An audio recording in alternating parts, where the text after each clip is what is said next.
হচ্ছে Laura মার্সিয়ার powder. Laura মার্সিয়ার powder খুবই ভালো। আর হচ্ছে কি এটা ওয়াটারপ্রুফ একটা পাউডার। ওপরে তাকাও একটুখানি। যখন আন্ডার আইয়ে আমাদের তাকাই তখন একটা ভাঁজ পড়ে যায়, সেই ভাঁজটাকে একটুখানি ব্লেন্ড করে তারপরে আমরা পাউডারটা করব।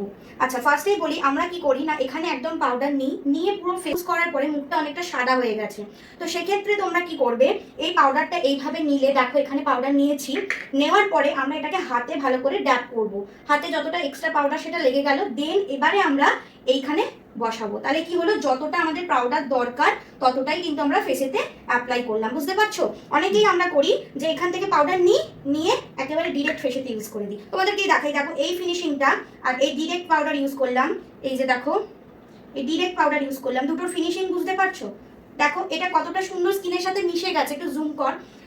এটা কত সুন্দর স্কিনের সাথে মিশে গেছে, আর এটা দেখো কত সাদা সাদা হয়ে আছে।